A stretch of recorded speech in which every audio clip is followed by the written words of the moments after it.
our channel. I'm Bree. And I'm Evan. And this is Reality Check TV. Mm-hmm. Here's where we discuss some of our favorite reality shows to watch together as a couple. So if you love reality TV like we do, make sure to hit that notification bell and the subscribe button so you can get notified anytime we post a new review. Y'all choose to be last, don't y'all? So how is everyone doing out there? Thank you so much for coming back. That means you love us. We know. Round of applause. But we love you more. Thank you for holding on. I know we missed last week for the first part of the Ready to Love reunion, but we did say that we were either going to do 2 separate videos or do one, combining both parts. And here we are. Clearly, we made our decision. And we made our decision because this was really some foolishness. You know, it was really garbage. It was garbage. It's time that I unfortunately can't get back. You know, lucky for me, I was doing other things while this was on. So yeah. How did you feel? I feel this does not need to be 2 parts. I had certain people that got on my nerves. You know. Everybody got on mine. You know, the broke saxophonist. Janelle feels like everybody's obsessed with her and jealous of her. Don't know why. Q not speaking his mind. I feel like he wasn't being honest to this. I'm not gonna go further because we're gonna go scene by scene. So first and foremost, this is a reunion, right? It was a 2-parter. Let's go ahead and get looks out the way. Everybody looked a mess. That was something I definitely wanted to mention in our review. Cause I like nobody's dress. I like nobody. Like, y'all, I'm very negative about this reunion. There were no takeaways. You know, it proved to me just how the whole premise of the show has now shifted to really being over 30, dating, and what that looks like, and trying to build true connections, to now it is who wants to be on TV. And I know that that's the state of our culture right now, with just, you know, everybody being able to have access to getting on a reality show. And there's like hundreds of dating shows. But I just feel like it's starting to be more and more obvious on this show that people are coming on here to be on TV. Am I wrong for feeling that way? It just gives that. Like, these people are not trying to build connections. So, as you guys know, what Red was going to talk about since he got on stage. During the season, there was a little confrontation between Red and Unique, how she felt like Red's job is a thought job. Now, after hearing her on stage, I do see where she's coming from. She said, I didn't call you a thought. I said you have a thought profession. And she broke it down. I was like, yeah, I see where she's coming from. But, Red got stuck on the word thought. And wait, can I ask a question? So you said that you now understand where she's coming from. You didn't understand that when the season was actually happening? I don't believe I did. Really? I don't believe I did. But I'll be honest with you, if I can just be honest with you, I care less about Red or Unique. So it's one of those things where I probably just missed it because I probably won't pay attention to their scene too much. What you mean missed it? Like when they had their little talk about the whole you have a thought job. Yeah. I probably wasn't paying too much attention though. Interesting. I mean, but to be honest with you, him, how he talked, how he presented himself and talked to himself, acting like he had it like that, I was like, oh, this is a thought ass nigga. So when she said it, I was like, oh, I wasn't offended for it. Yeah, I mean, I guess because at the time when they were talking about it on the reunion, I was just like so confused. I think I was getting annoyed at us even talking about it, and like her being at, or them asking her like, what did she mean about it, or what did she mean by it, and like, what's a thought, and what's a thought job, like, I don't know, I think that's my flaw, where I just assume everybody knows something. So I'll receive that. But it was aggravating me because I was like, this is a waste of time. This is a waste of a segment. Like, y'all know what she meant. Y'all know what a thought job is. Like, let's stop it. You know that she wasn't calling him a thought. Y'all are just playing into his narrative about trying to make it seem like she was trying to insult him, and called him a hoe. And like, she kept doing it and like prejudging him and all of these other things, like they blowing it into this bigger thing that it wasn't. Right? They were having a conversation. She made the joke. You didn't receive it well, fine. But the fact that he continued to bring it up until he left, was extremely aggravating, because he has a very bruised, his ego was bruised. And you could tell on stage it was, because after she apologized and everything, he made a little smart comment like, hey, well, y'all go buy my merchandise, buy my thought shirt. Yeah, like he's, he's a corny ass dude. So, spend too much time on Red. Last thing that I will mention, it was brought up, or I believe Unique said, she found out some things about Red off of the show. Basically, we're going to assume that he ain't a good father, because she said it involves with him and his involvement in his kid's life. We can all speculate of what that means. Yeah. As soon as she said that, people were hot and bothered on the stage with her, basically saying like, well, if you ain't gonna tell it, then don't say it at all. Janelle chimes in and was like, I just feel like we should leave anybody that's not on the show, leave them out of it, because they're innocent in all of this. So if you're not going to put it on the table, don't say nothing. Q said the same thing. Yeah. Tommy was on the same foolishness. And my only thing with that is, yeah, they're not on the show, but he is. And so I don't play the gaslighting game of, oh, you're talking about my kids when I'm talking about you being a bad father or a bad mother, depending on the situation. Yeah. Right? That's not me talking about your kids. That's me talking about you. But, people love to be on TV and be like, you talked about my kids. And they want to run with that argument. They want to run with that narrative. That's not what I said. I'm talking about your involvement in your kid's life. And yet you are on a dating show. Yeah. Yeah. So there's my thought on that. Red's corny. He was corny then. He's corny now. Why was he even added to the show? So there's that. Who is next? Okay, y'all. So up next, we got the also wonderful relationship. No, you know what? Fuck it. It's a friendship. Of Jessica and Maria. And, I've said this before. We don't believe it. Nobody else believes it. Y'all literally met at the end to solidify y'all friendship. Like, not one time did we see them get intimate, really, during the whole season. Not a kiss or more than a church hug. Like, it's just crazy. And in a nutshell, when they met, pretty much Tommy asked, like, so how y'all doing? What's the status? And, Jessica hit him, sound once again like a friend zone. We're just really taking the time to continue to get to know one another. Stop wasting y'all time. Stop. Because I'll tell y'all what it was. Jessica knew her only true connection was Chris. When Chris showed his ass, she pretty much checked out and was like, well, let me just see what Maria talking about. And she found a great friend in Maria. It's a waste of time.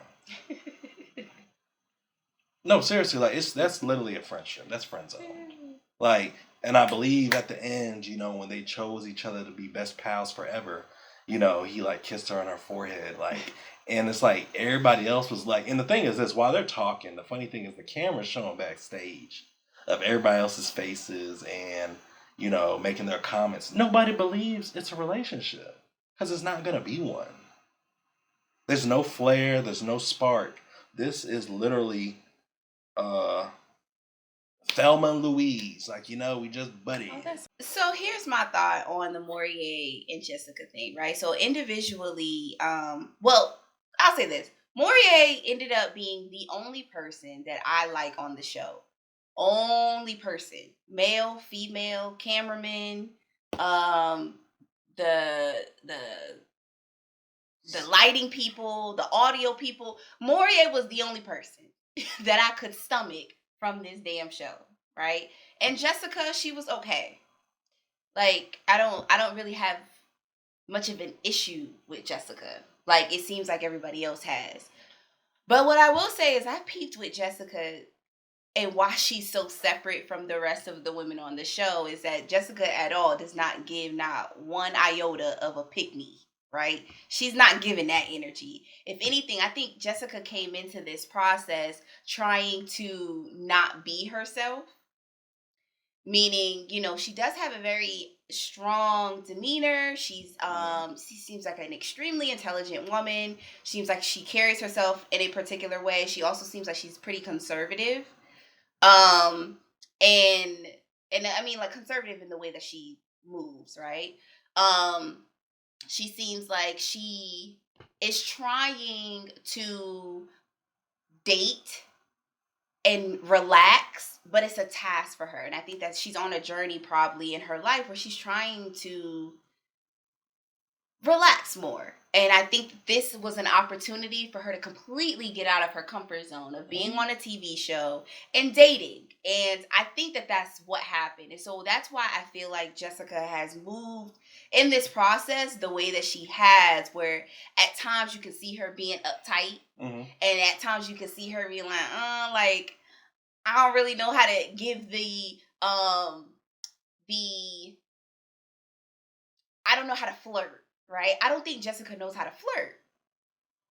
And I think that with women, especially black women that's like her, it's, we always have this stereotype of us being strong and us not being desirable and, us being too strong for men, for our men, right? And that we can't be dainty and sweet and lean into our feminine energy, whatever that means, because y'all know that's everybody's favorite phrase.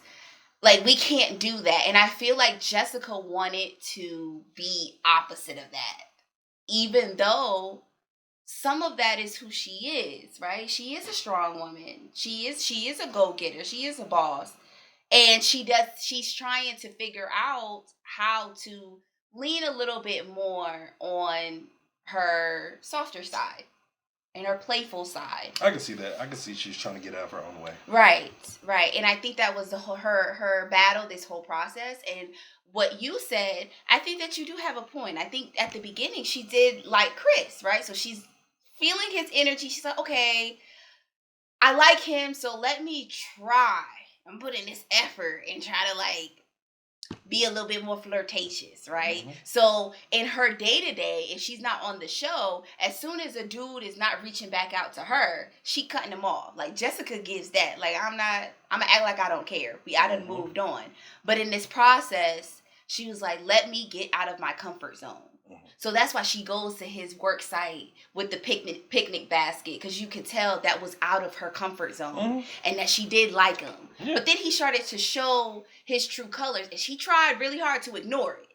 Like she tried. Yeah. And I felt like that was the turning point for her too. Like, it's one of those things where she was already trying to get out her zone. Yeah. And when Chris showed his ass, I kind of felt like it had her take some steps back and back in her cave, because she's like, it was like a caution for her. What it required was for her, Jessica, to not lean into her intelligence and her intuition. Yeah. And in order to be on a show like that, you cannot. Yeah. You cannot lean into your intuition, your female power, your female intuition. You can't do that on this show. You have to play the dainty, a damsel in distress. I'm soft. I'm sensual. I'm this. I'm desirable. So pick me. That's what the pick me is, right? And she don't know how to do that. So she saw the signs with Chris early, but she tried to ignore it and like Jessica, please, like let's try to be open minded. Let's try to be open minded, girl. And I feel like she constantly did that. And then it got to a point where she could no longer ignore it. And I think it really happened when she was sitting across the table from another woman that had been in a relationship with this man. And she flat out said, you are always going to be in the position of of servitude, Mm-hmm. right? And Jessica's like, absolutely not. This is now I done tried to give him a chance, but I can't do this. Right. This is not gonna work. Right. Right. And I guess there was a good thing for that segment of Bring Your Exes. I guess there was a. It was. Cause I saw Jessica's wheels turning. Mm-hmm. So my critique, my kind critique to Jessica is, get to a place where you do not allow outside people in society change who you truly are, because then you are not going to find the person that is meant for you. As much as you do have a friendship connection with Morier, he's not for you.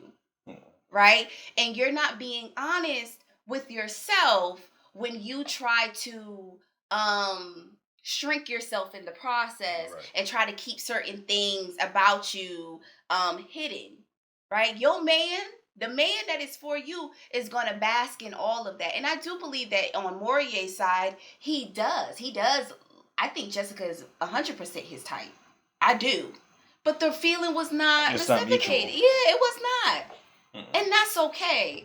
So I just didn't think it was necessary for them to be in this reunion and pretend as if there really is some type of romantic future between the two of them. It just was unnecessary. She couldn't even answer the question when Tommy asked, at what point did you feel like Morier was the one?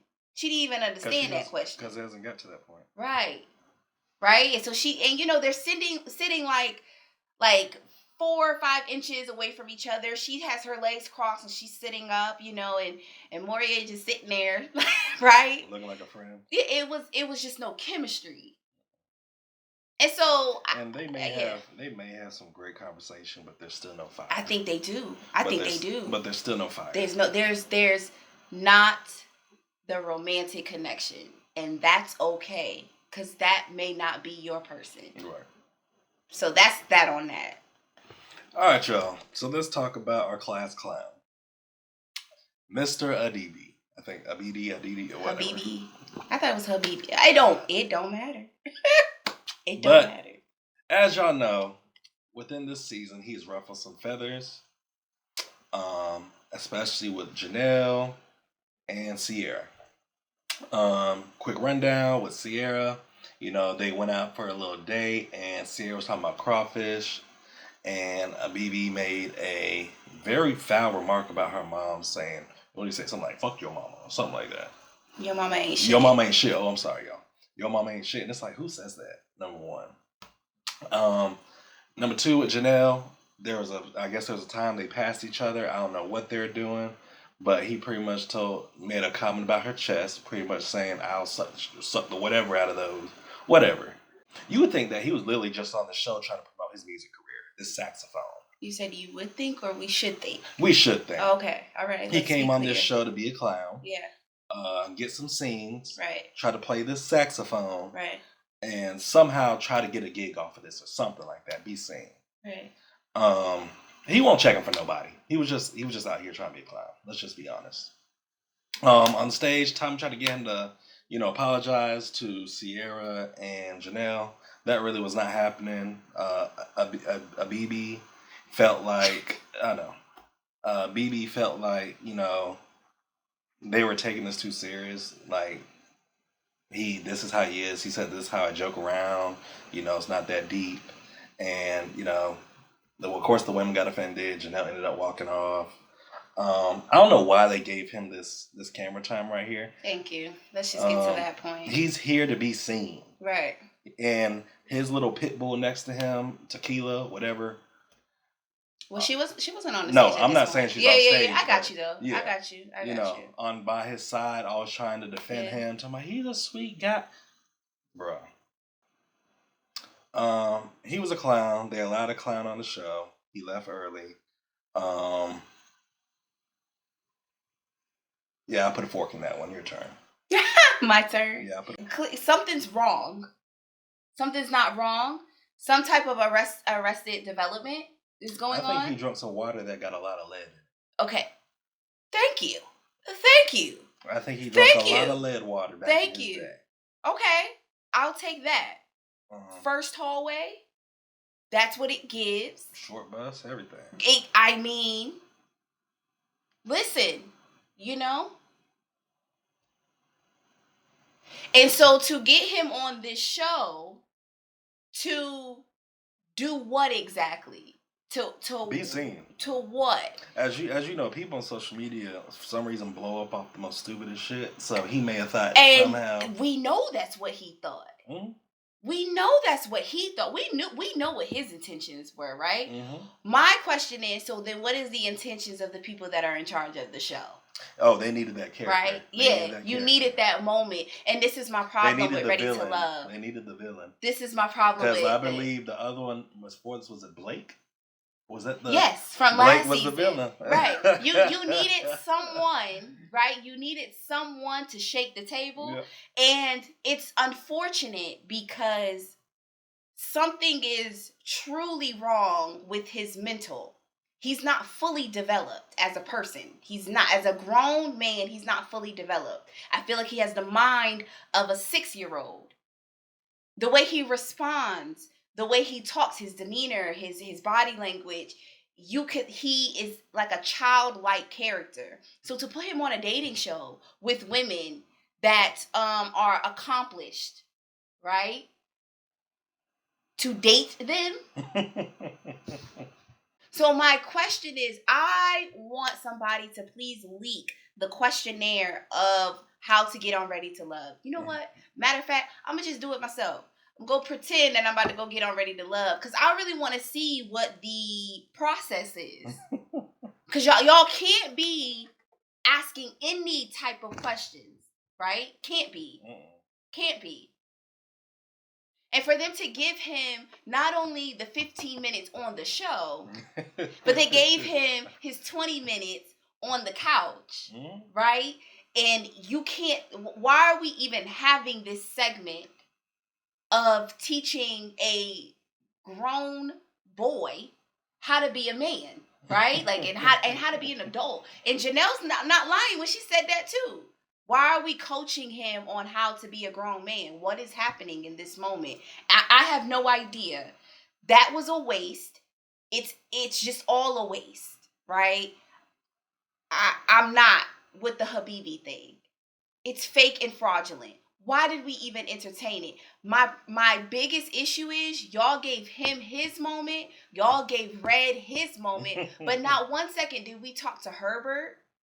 We did not give Sierra her own segment. We had a lot of pointless like combinations and interactions with different people and talking to different people, and nothing came from the conversation. If we were going to have a conversation with Habibi and about the disgusting things that he said to the women on the show, then let's have that conversation and hold him accountable. But it wasn't. Y'all allowed him to get on that stage and play the saxophone. Tommy did. Well, in production, the show. But Tommy's asking questions, and he's asking terrible questions that aren't probing answers. Right. And so, as a host, you kind of drive the show in a direction. Right. And he obviously was showing favoritism to certain people. Right. He was not doing a good job of taming others' actions in their mouths, so that's why it just seems so terrible. He was saying a whole bunch of nothing. Nothing. He was saying quotes that you get from like fortune cookies and like, you know, the little motivational paintings that we got around the room. Like he like did one of those, right? Like that's what he was doing. It was pointless. All right, up next, y'all, we have the problematic tequila. Number one, she was on the couch defending Abibi. I don't know. Why do you say it like that? It's one of those two. But she was on the couch defending him, saying, you know, y'all just don't understand him. I got the sweet side of him. I got a whole other side of him. You know, this is my one. In which he then confirmed, yeah, we have a connection. You know, both of them crazy. Anyway. So they are made for each other. Both of them have the mind of a 6-year-old. They're crazy. And so, you know, and there was footage too of when Tequila and Phil had a little talk on the couch, in which Tequila was really asking them some sexual questions a little too early. But I found it interesting because she kind of went far left with something, because she started making comments about how Phil made her uncomfortable. And when she said that, my ears rose. I said, "What? How?" There wasn't really too many scenes of y'all talking, and it seemed like a feeling went to taking shots. Honestly, she said Phil makes her uncomfortable because his brokenness and his him filing for bankruptcy with his real estate properties. And I'll be honest with y'all, that I don't know where that came from. That came far left. I'll be honest with you, that was very out of bounds. Like that that was kind of low belt. That did not need to happen. I mean, okay, you and Phil did not connect during the show. Okay, keep it pushing. You know, I thought a BB was your dude, so why would it hurt so much? You know? I didn't feel like, y'all know I don't like anybody on this show. And I have my feelings about Phil. We said that, we voiced that towards the end of the season. However, he did not deserve that. Again, we're adults, right? But Tequila, her and Habibi, everybody that was on that couch, they are not. And I think that's important to point out, right? So you can expect for someone that is not an adult mentally, right? They're not fully developed to respond any other way, right? She has no clue about herself. She's extremely immature. She's extremely insecure. Her self-hatred it reeks all over her. It's very unfortunate for her. I will say kudos for how Phil handled it, because I feel like the first thing that she mentioned was something about his sexual life, like his sex life. His sex life. But you know, I feel Phil handled that like that because number one, like I said, he knows she's immature. She's immature, right? And he knows he's dealing with a child. So me giving you a reaction to an immature person, to a child, to me being a grown, you're not gonna get that from you're not. Yeah, I'm with you. That's what I'm saying. That's how you respond to that. Like, she's really gutter. Like, she's like super gutter, and so it's kind of, I'm with you. It would have been like, girl, and that is the energy that Janelle and Jessica had on the couch, right? On the stage. It's so obvious that Tequila came onto this show, came to this reunion to also fight, right? Habibi and Tequila thought this was Love and Hip Hop. They think they're getting a spinoff.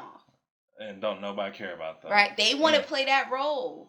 And she made that smart little comment too when the immature, and she's like, "You sitting by two immature." No, she said something about on the couch. Yeah, you sitting by two immature people, or something like that. Yeah, you know, taking shots at Janelle and Jessica. While they're sitting there, sitting pretty, right? It's like nobody's giving you the energy that you want from that couch, because it's Phil, Jessica, and Janelle. Nobody's doing that. Phil didn't respond the way you thought he was going to respond. You thought that he was one of these no job having, no education having, immature, broke dudes that you're used to from whatever hood they grabbed you from, and you thought he was about to go toe and toe with you, and he didn't.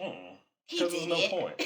There's no point, because when everybody, it's like everybody in the room knows you're a joke. They're gonna think I'm a joke if I go toe to toe with you. Right. You now the weakest link now at this point. You can't do that, right? And I feel like that has been the energy from Jessica the entire time. That's one. And Janelle in this moment is two. Tommy asked, like, can y'all move forward or something like that? And like, what happened with the fight between them?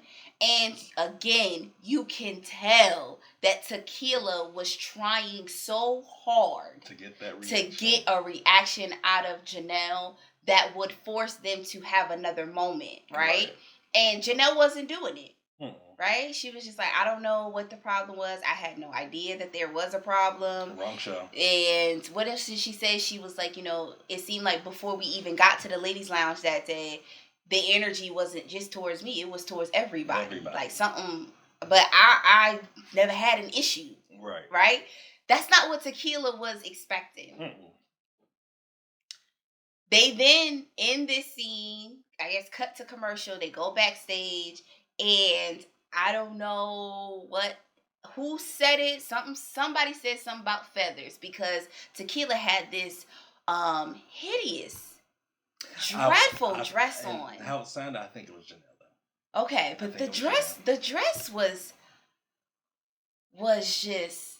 It looked like somebody hot glued some feathers on a dress. It was just dreadful. Mm-hmm.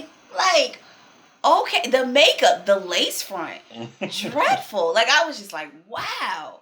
All right. Well, she had feathers. And so, Janelle, you said it was Janelle. I think it was Janelle. She said something about the feathers. She's like, oh, there's feathers all around here, or something like that. And here goes Tequila. She over there on the couch. She ready to fight. She like, yeah, they my feathers and blah, blah, blah. And I got blah, blah. Like, she going off. And Janelle hits the table and was like, Tequila, do you want to fight? Do you want to fight me? And then here go, she pop up in her ghetto fashion. Once again, she's pushing tables over, spilling drinks, Like, wig about to come off, feather dress. I mean, it was shifted this way because it was I guess it was like a halter situation. Just dreadful. And that's how the first part went off.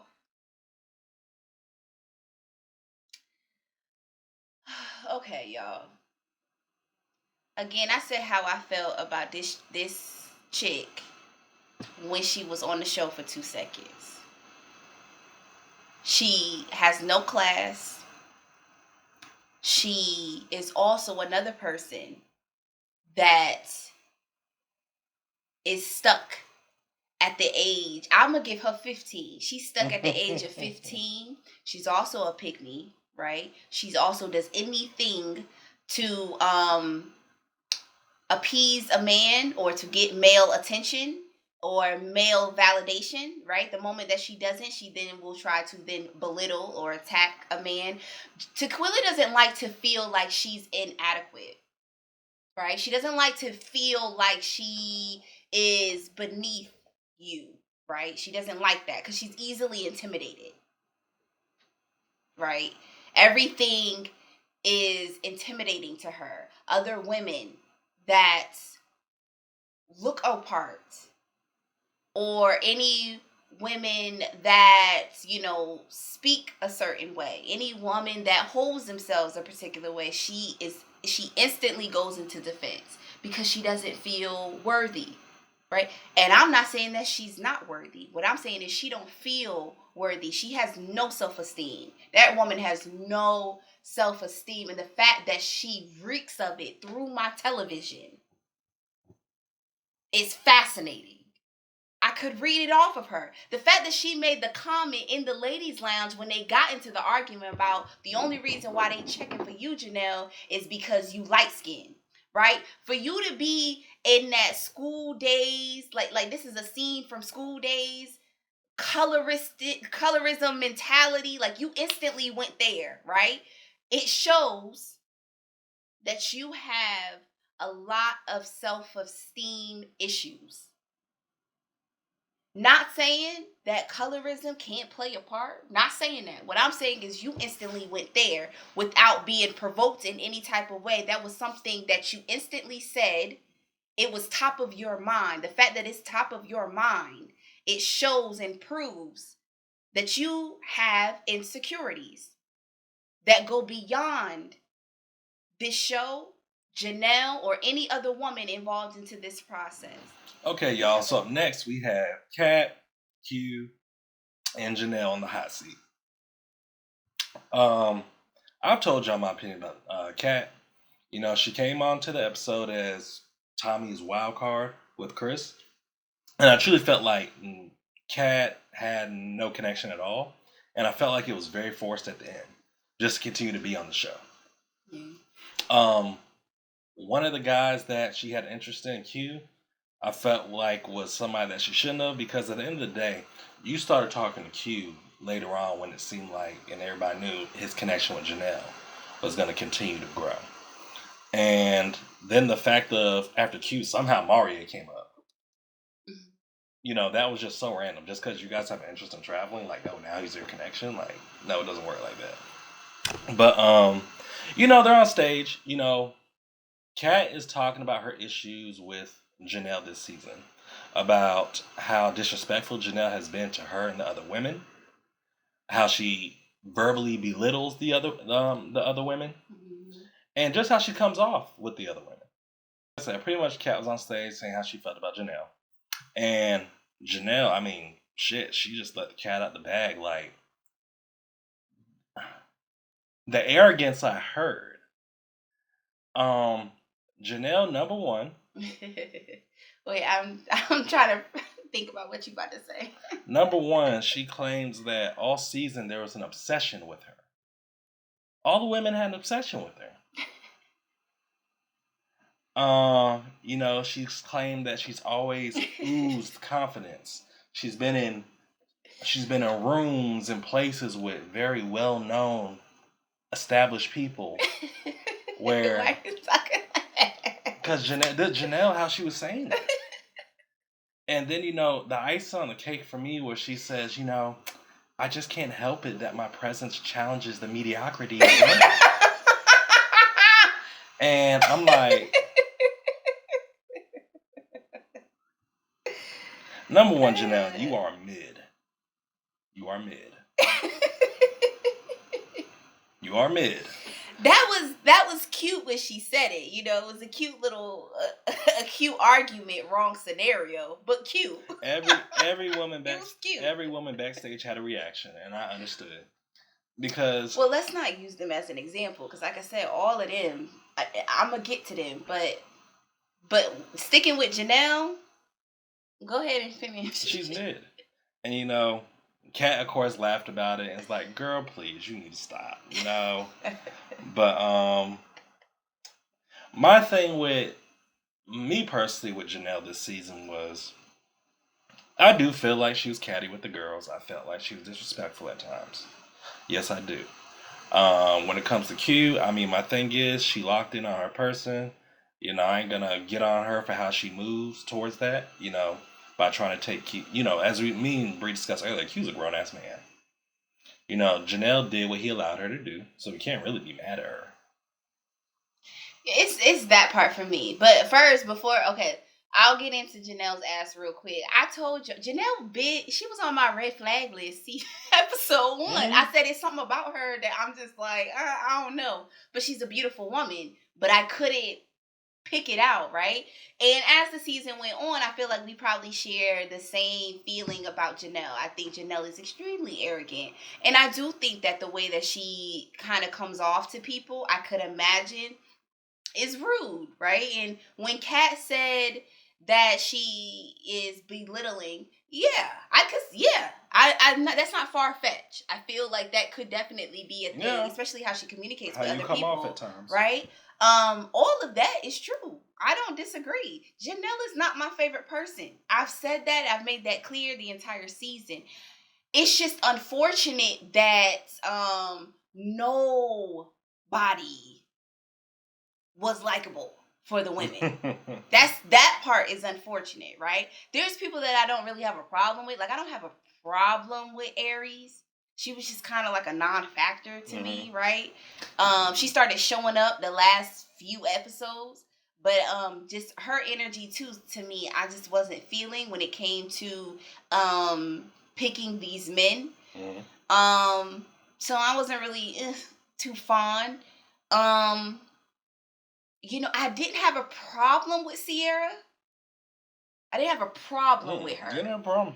But it's not like I really liked her too, right? And y'all know how I feel about Jessica, where it's like I don't dislike her. There was one point where I actually liked her. It's just kind of like I see Jessica. I see where she's at. Yeah. It's not my favorite person, right? Janelle, it's not likable. But none of them are likable. Right? And it's funny because I think that Janelle does things and says things for the male gaze, right? And that's priority to her. But I think all of them do, with the exception of a Jessica. And I'm not even going to give it too hard to Sierra either. I don't think I think she kind of does her balance in her real life. She probably has her balance with that. But everybody else, like Kat is like epitome pick me. That's what she gives. Kat's not likable to me. I think she really started to show her ass the last few episodes that she was on there. Not likable. For me, not my cup of tea. But I don't, even though I feel how I feel about Janelle, one thing that I'm able to do, and it is truly a gift, y'all. Truly. It's a gift. The way that I'm able to be unbiased, I cannot like your ass, but then say when you're right or wrong. I could love you down, but will call you out when you're wrong. Am I wrong when I say that? I am very unbiased. Janelle is not in charge of Q. Period. Hard stop. That's the end of it. Like, how is it her fault that he did not know how to balance his other connections? He's a grown ass man. He is grown. And the moment that he started to pay more attention to or spend more time with or listen to Janelle, that was his decision. That was his decision. If he felt differently, the moment that Kat was outside with him when he was grilling, when they was on that little getaway, Q could have been like, oh no, let me talk to Kat real quick. Mm-hmm. Right? He could have easily done that. Q is a grown man. He's over the age of 30. He made the decision. Yep. Period. Is Janelle holding on too tight and, like, again, doing anything for the male gaze? Possibly. We can argue that down all day, every day. However, when it came to Q and how he was not paying attention to Kat and not paying attention to Lee after a while and treating them like they were an afterthought, that was his decision, not Janelle's. And there's nothing y'all can say. They can say on this stage. Nobody could say to convince me otherwise. That is a grown man. If he wasn't attracted to it, he would have eliminated her. Period. Talking about Q wasn't allowed to talk to anybody else. To whom? According to whom? To Q. Not Janelle. I don't care what she was doing when it was just the women. It could have been Q to nip it in the bud if that's not what he wanted. You ain't forced to be here, but you here.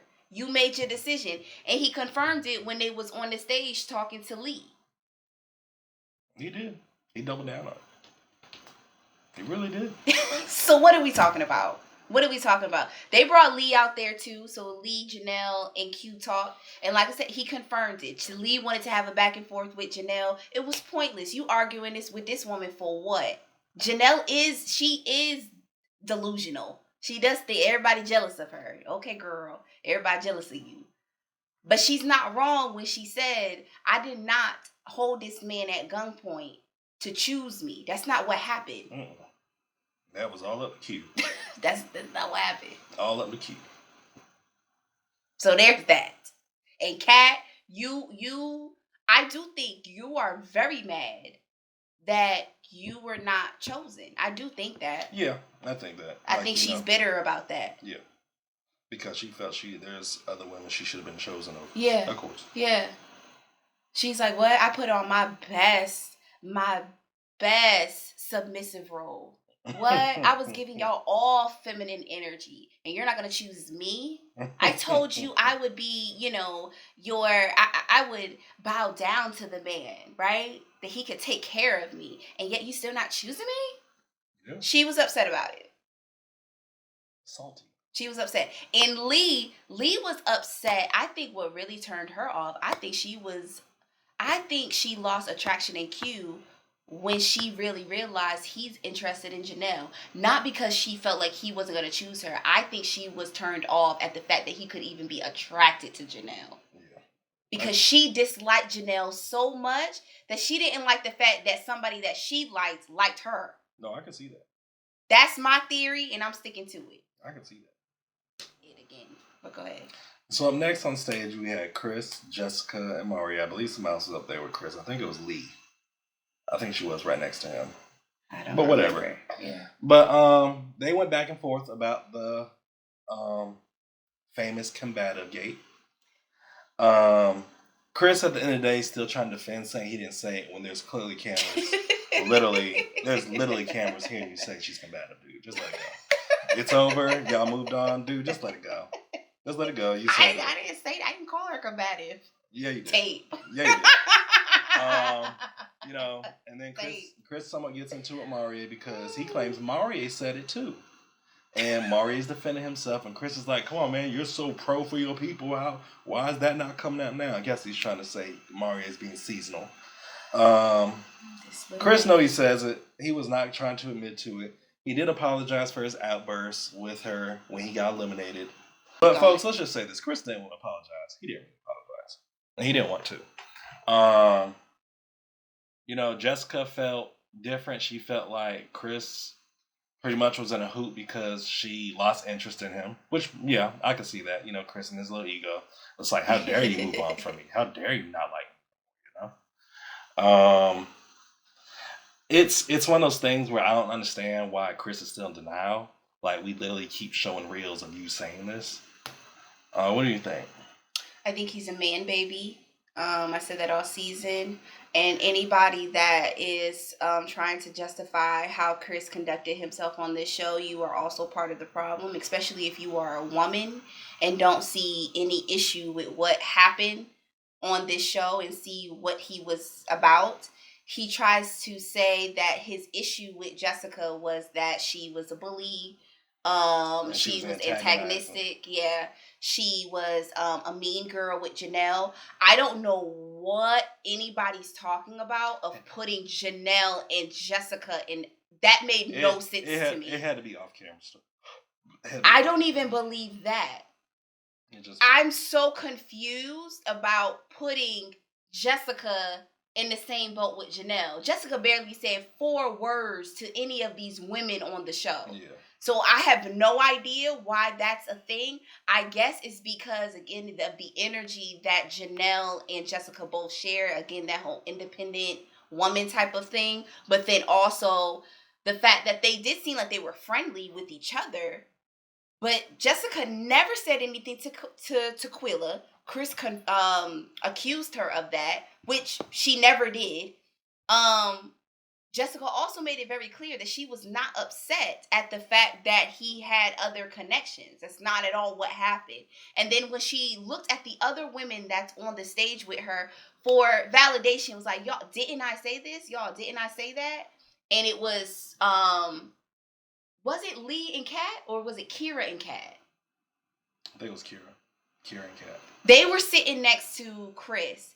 And this, y'all know, if y'all been watching our reviews for a little bit while now, y'all know, pet peeve is women who do not believe or ignore other women's experiences. And the fact that them 2 birds sat there as she's talking to them, not being combative with them, asking them, y'all, didn't I say that? They're ignoring her. She asked like 3 times. They're ignoring her. And she was like, okay, well, I guess y'all on mute. Kat want to pipe up the bird she is and was like, first of all, Janelle, or Jessica, don't talk to me like that.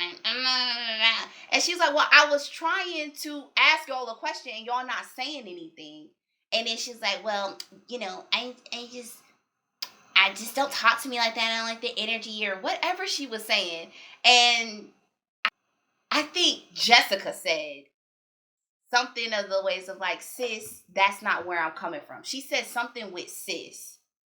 Kat then says, I'm not your sis. Jessica says, you right, you not. Because I don't fuck with bitches like you. And a response that would Brianna would, I would say that. That would actually be a response that I would give. But I was like, you can't be mad at that point. Those women try so hard. Lee, Kira, which I don't even know why Kira is a mother effing factor. But Kira, Kat, all of them, oh my God. The fact that they jump in front of trains for men. Like, I'm here to save them because they'll choose me. Because I want to be chose. Like, he is literally a menace. And you want to, like, are you kidding me? I don't care I truly don't care about anybody's opinion on this subject of I don't care how you feel about Jessica. I don't care how you feel about Chris. There's no justification on how he responded to Jessica when he got eliminated. And that's period hard stop. We're done. And we saw an example of that with Tequila, and Phil. Y'all saw how Phil responded to the bird. Mm-hmm. Literally, she's a bird. Literally, she had feathers and everything. Y'all saw how he responded. He ain't cuss at her. He said, "You just real immature. Like this is ridiculous," and kept it moving. Any man that allows a woman to get him off of his square ain't a man to me. That's not masculine energy to me. He's not being masculine. Like, no, he's not. He's being a baby. And your ego is bruised and you don't like it. You don't like Jessica because you know for a fact that type of woman would hold you accountable. She'll question you. She'll have questions. She's not going to just let you lead. She like, where we going? How we getting there? What's the plan? Tell me. And you don't want to be questioned in that way. You don't like that. And there are women out here that are just for you, because there are women out here that will protect you by any means necessary. And you were sitting by a couple of them on that stage. Good night. We're done with Chris. I don't ever want to see Chris. So next on stage, we have Aries and Phil. And as, yeah, to be honest with you, on stage, all they talked about was the progression all season long and Aries' issue with Phil and his stability. And Phil trying to defend his stability, saying, well, I do this, I do that. I don't feel that's a problem. At the end of the day, like I said, from watching, I truly felt like they were going to make it. But, being grown people, and there's certain things that are non-negotiable and certain things that are big in a relationship as adults. Phil was not really trying to have conversations around stability. It seems like he was trying to brush it away and just be like, just trust me, just jump in this and trust me, But she can't do that because she has kids. So respectfully, how she was moving, I can't blame her. Yeah. But Phil, he's still trying to stick to it. Like, that shouldn't have been an issue, but it is what it is. I gotta respect her decision. But Phil, I just truly felt like you could have been more transparent with her when she had these questions about stability. Because, like I said, out of nowhere, we're trying to figure out what the hell you do, and out of nowhere, you're saying you're a comedian. This is like out the bushes. Talking about, yeah, I used to do it, I'm starting it back up, And even the mom said, do these jokes equate to money? He said no. So you're pro bono. You're really doing this for fun. Seriously, you're doing this for fun. He shows up. She got 2 kids. It's like, yeah, it's pro bono. But to be honest with y'all, not too much happened from that. They both, and it seemed like they had bad blood. I know they said that they went on a couple days after, but obviously, as y'all see, it didn't equate to anything because that issue was not going to go away. So, right, I don't think it'll be anything serious because I think they still like each other. That was a little obvious. They had some chemistry going, but yeah, it's all Phil needed to do was to just give her a little bit of security, and he wasn't able to do that. Because he can't. Right. Bye, Phil. Bye. All right, y'all. So on stage up next, we have America's little cheerleader, little Dallas Cowboy cheerleader, Kira. And she literally came to this reunion. She came strapped with bombs, body armor, an ammo vest. She said, I'm coming to defend my blackness. It's crazy. Kira said so much shit during this segment. I have one particular one that just has me in a daze where it's like, what? So, as y'all know, Kira had some run-ins with Marie. Well, I wouldn't say run-in, but she had some disagreements. There's a time where was she about to get eliminated, or did she get eliminated? When he told her about the guys having some inquiries about her when it comes to black culture. That was when she was about to get eliminated. Yeah. They felt like she really wasn't for the people, or if it came down to the cause, she wouldn't show up. And as y'all know, she has said her famous line in the women's thing when they're about to eliminate somebody. The when women's lounge. The women's lounge, she Yeah. said something about Q like in white women. And she said this comment that she felt oh so proud about. I'm the closest thing here to that. What you do? Like, who says that? Like, come on now. Like, she was so proud. I don't understand. She seemed like she'd been waiting for years to be in a situation to be like, I'm the closest thing to that. She said she's been waiting for years. But, you know, while speaking about that part, you know, she came on stage feeling like the man put her in a box. Morier, not men. Okay, the Morier put her in a box. Mm-hmm. Like she ain't put Q in a box though. When you said he only dates white women.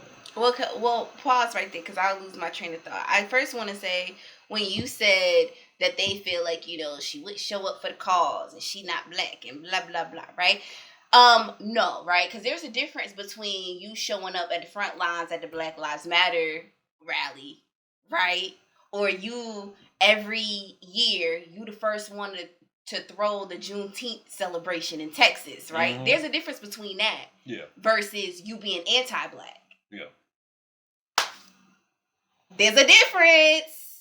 And so there's a difference. And she was giving anti-black. That's what she was giving. There's a difference. I think for me, difference. I felt like she was kind of giving clueless. No, I wouldn't say clues. I think she didn't want to say it, but she was giving, I really don't care. About what? Just like black culture, like all this. She anti-black. I mean, I know, but I'm just saying, like, she just seems like she seems like the type in life where, and sorry to try to say how she is, I don't know her personally, but she's coming off like she doesn't really care about things in life that you're supposed to care about. And I'm not just saying black things, I'm just saying in general. She seems like an airhead. Not everybody's a humanitarian, but my thing is we all have, you choose the things that you care about, right? Yeah. And so my thing is, first, the whole Morier thing, because it was aggravating me, right? Now, I try to keep it real cute on this YouTube with my blackness, right? Because it's a lot. There's a lot of blackness over here. What Morier said, because he articulated it perfectly, right?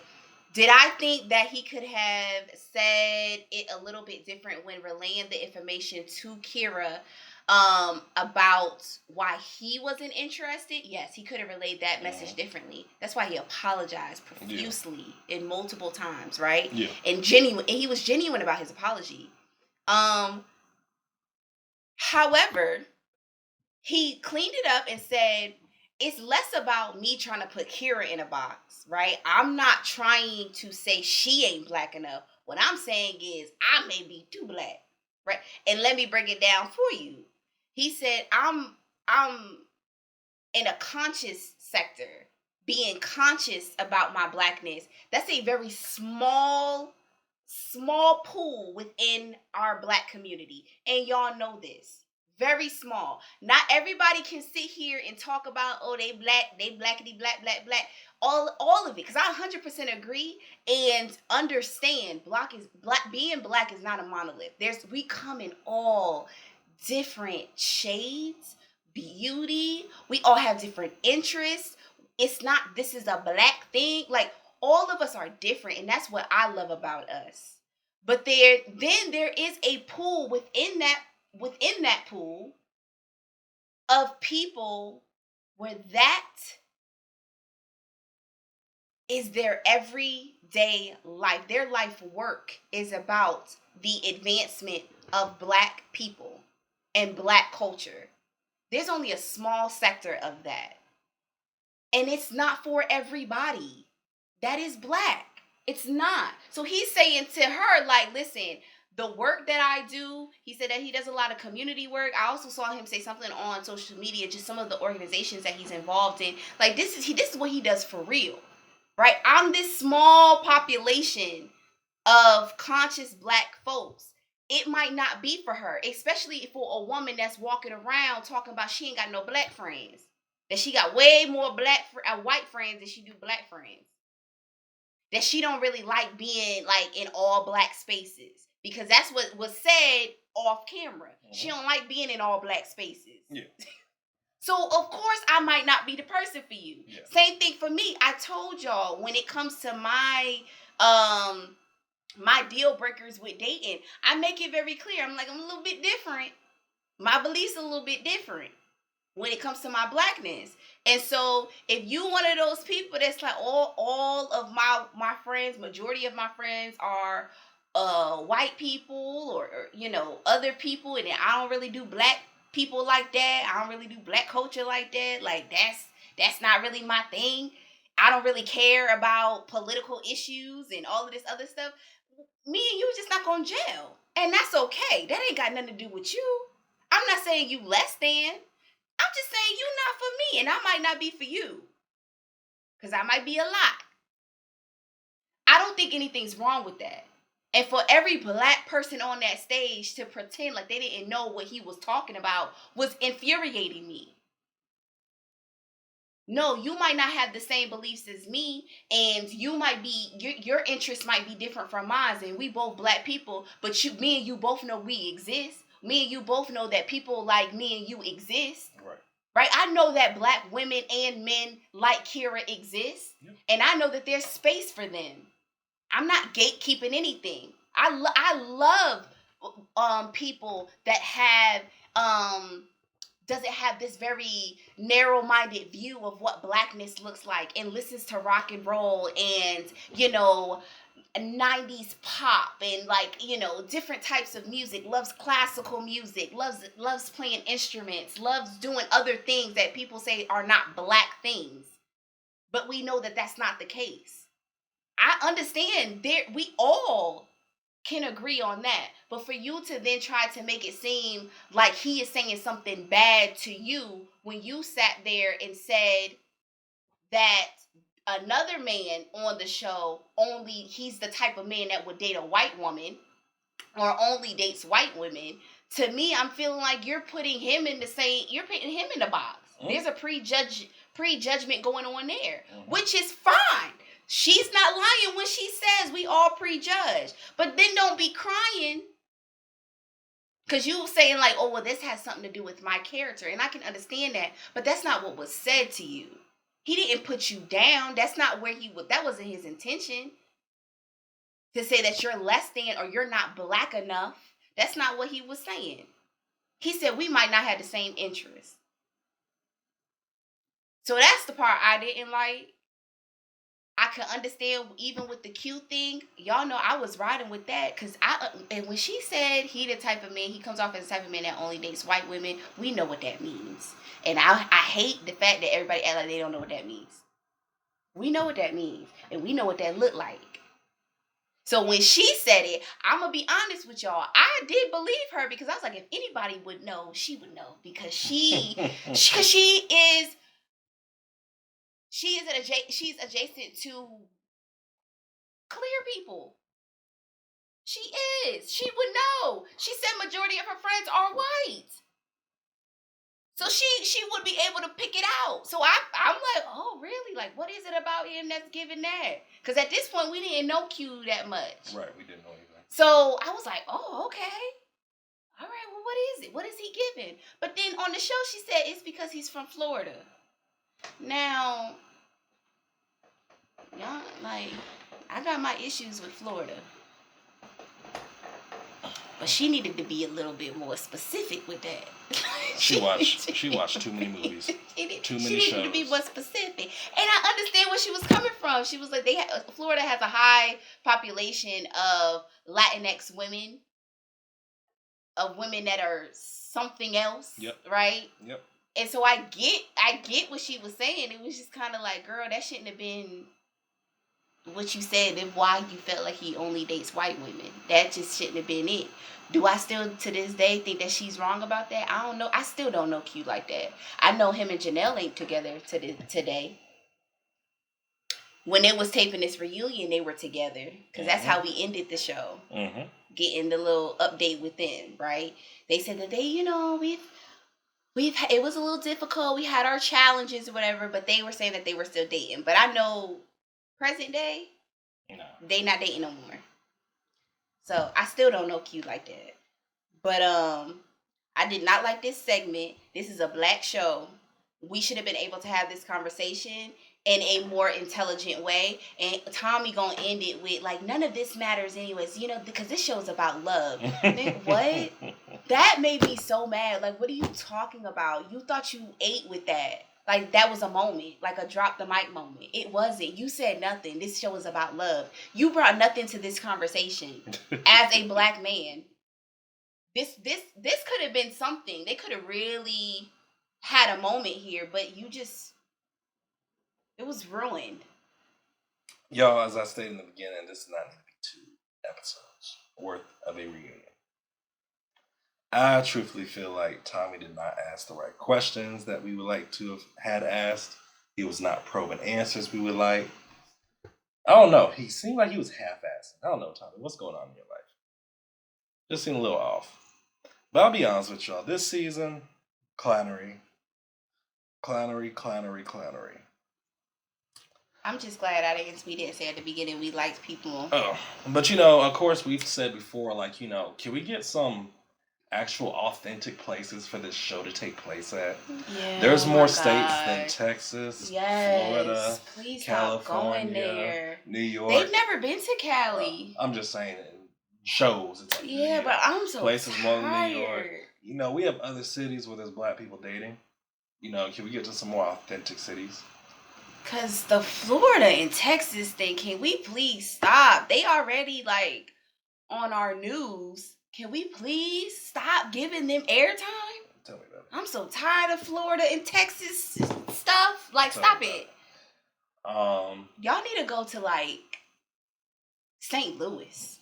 That was so random. Go to Brooklyn.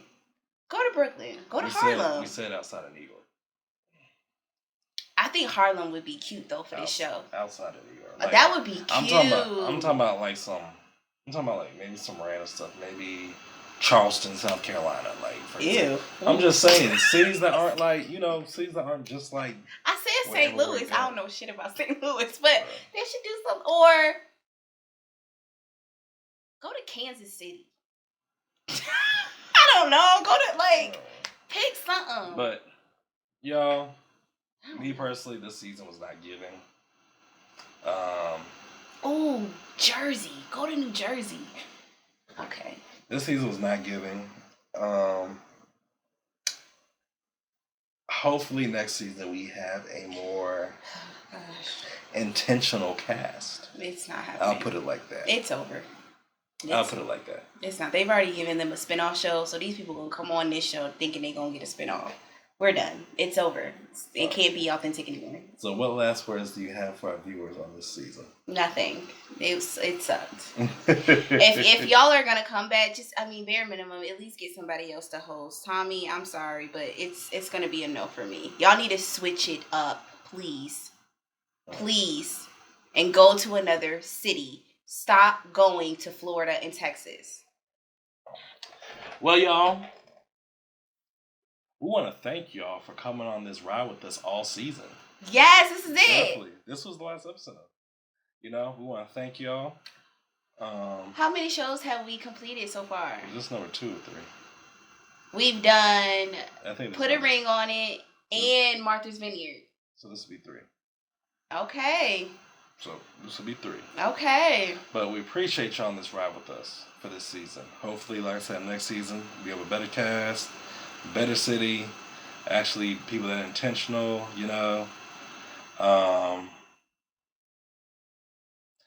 I'll be honest with y'all, we are not really watching that spinoff that's taking place in New Orleans. No. I'll be honest with y'all, that's not happening. No. Well, let us know what other shows you would like for us to review.